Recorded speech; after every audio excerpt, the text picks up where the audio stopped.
Hey guys, how you doing today? I'm about to step out in faith, so go with me on this journey. I will show you crazy.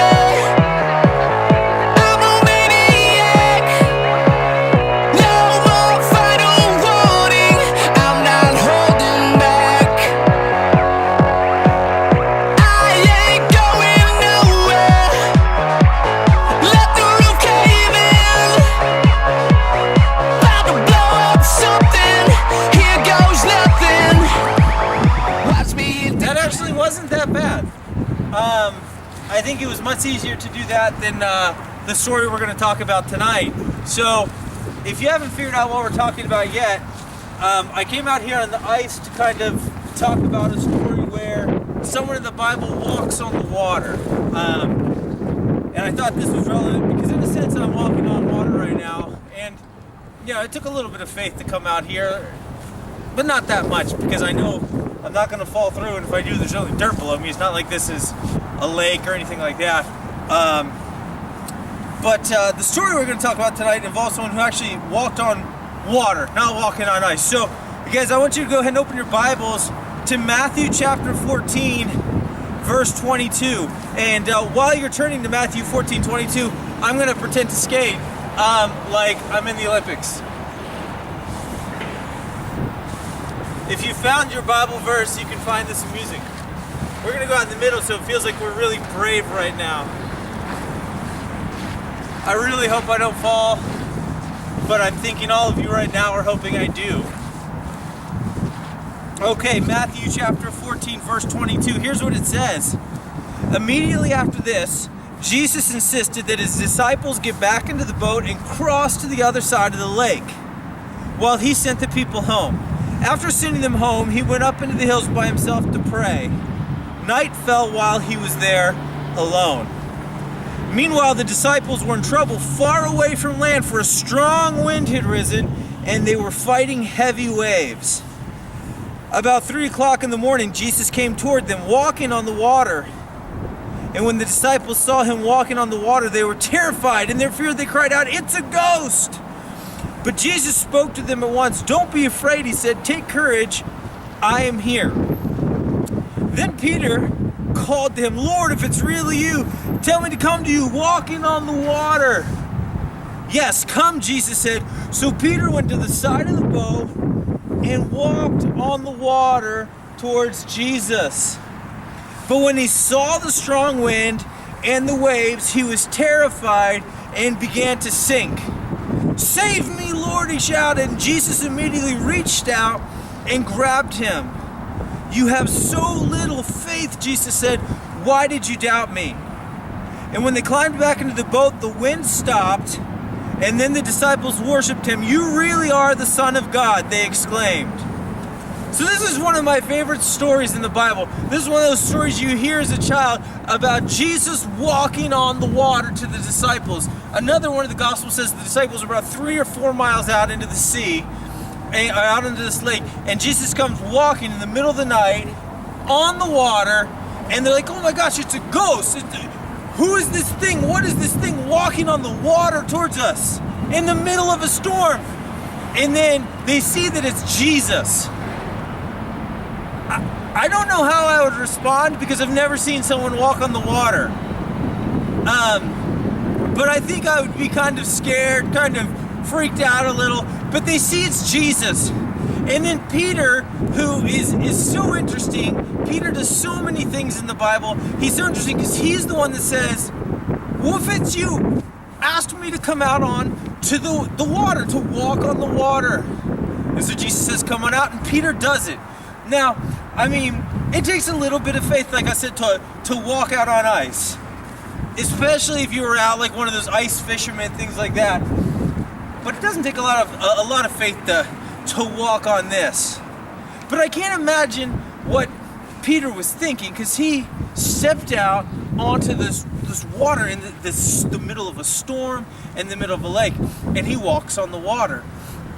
And it's going well. He's looking at Jesus. Things are going well. He's treading on the water, probably like, what the heck? I've never done this before. And then he starts thinking about his surroundings. He thinks about the storm. He thinks about all that's going on. And he immediately begins to sink. He took his eyes off Jesus, begins to sink, and Jesus has to reach down and save him. And they get back into the boat. And then the storm stops, and they all worship Jesus. So there's a few things I want us to take away from this lesson. And here's the point of the lesson tonight. It's about having faith. Not faith in God, but faith to step out. Faith to do things that he's called us to do, right? When we think about Jesus, when we think about God, and we give our lives to him, there's an aspect of faith there. We've given our lives over to him. We believe that he is who he says he is, and we believe that the Bible's true, and so we put our faith in him. But then there's another aspect of faith that's trusting in what he says and then stepping out and doing what he's called us to do. And so there's a few things that I think are important that I want to encourage you and challenge you with tonight. The first is this, is that, sometimes stepping out in faith can be scary. Sometimes stepping out and trusting God can be scary. But what we see is that Jesus, he calms our fears and he encourages us to step out. He says, come out of the boat. Come on out. It's okay. Step out. And he encourages us and calms our fears. Because you know what? I don't expect any of you to walk on water. I don't expect any of you to do things like that. But I do think that part of having faith, part of doing what God's called us to do is little things. It's, standing up for your friends. It's talking to someone about Jesus. It's praying for someone. It's loving someone who you normally wouldn't love. It's those little acts of faith that Jesus says he encourages us to do, and then as we do them, he comforts us and strengthens us to keep doing those. But in our own strength, sometimes it can be hard to do that. It can be intimidating. We feel the pressure from other people, and we say, I don't know. I'm gonna back up. I don't know if I want to stand up. I don't know if I want to let people know what I believe. Things like that. But when we keep our eyes on Jesus, when we keep our eyes on him and say, Jesus, man, you've loved me and you've called me to do this. I'm going to keep my eyes on you and I'm going to step out like Peter did on the water. He'll give us the strength to do that.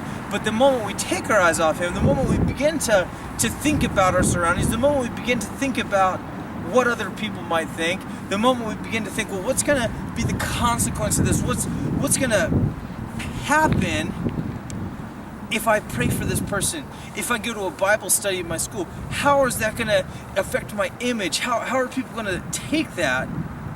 That's when we're going to begin to sink. So we have to take our eyes off the storm around us and keep our eyes on Jesus. And there's this really cool thing that when we step out in faith, when we put our eyes on Jesus, and then when we do those things, our faith is built up to encourage us to step out more. It's like a snowball effect. You roll it down the hill. The further it rolls, the bigger it gets. We step out in faith in the little things. He's going to give us the strength and the encouragement, and we're going to be built up to do the bigger things, to say, okay, what's God calling me to do with my life? Maybe he's calling me to be a missionary, to step out in faith, to leave what I know behind and to go overseas and live in a third world country. Who knows? But it's the faith starts with the little things and grows so that we're able to do the big things that he called us to do. And as we do these things, as we step out in faith, as we see God work, as we see him being faithful, that leads us all the more to worship him. To say, God, you're amazing. You asked me to step out, and I did. And hypothetically, I walked on the water. And it causes us to say, God, you're good. Wow. And it causes us to worship him. So it builds. It builds, guys, as we step out in faith in the little things. We're encouraged. We keep our eyes on Jesus. It helps us step out more, and more we do that, the more and more faith we get, and the more we begin to worship God for who he is, because we see how good he is as we're being faithful to what He's called us to do. So they all work together. So I guess what I'm saying in all of this is each day we have the opportunity to take little steps of faith. Each day we have the opportunity to say, okay, God, where can I step out in faith today? And then we have the opportunity to either do it or to stay in the boat. And you think of the other disciples who watched Peter walk on the water. They watched him step out, they watched him walk, and then they watched him sink. But how many of them were like, man, I wish I would have taken that opportunity to walk on the water. I wish I would have stepped out of the boat just like Peter did. And even if I would have sunk, how cool would it have been just to take a few steps on the water? Because guys, when God presents opportunities for us to be faithful, when He presents these chances for us to step out in small ways, sometimes when we don't do them, we regret them. We see an opportunity to go on a mission trip, and we say, I'm a little scared. I don't know. And we say, I can't do it. I'm not going to step out. And then you hear these great stories of what happened on the mission trip. And you're like, man, I wish I would have stepped out and gone on the mission trip. I wish I would have done that thing, or whatever. And so in each of our lives, we have little things we can do. Things I said earlier: praying for someone, showing love to someone. There are opportunities daily to step out in faith. And so I want you guys to start taking little steps. You don't need to jump in with both feet, but just take the little steps. And as you take the little steps, you'll take the big steps. If I started now putting on ice skates, I would most definitely fall. But if I put them on and began practicing a little bit with ice skates, soon I would get the hang of it. Soon I would be skating backwards. Soon I would be spinning and leaping if I put enough effort. And that's how it is with faith. We start small and it grows big. So that's my encouragement to you guys today. And throughout this week, to think about it and look for these opportunities to step out of faith and to do the things that God's called us to do.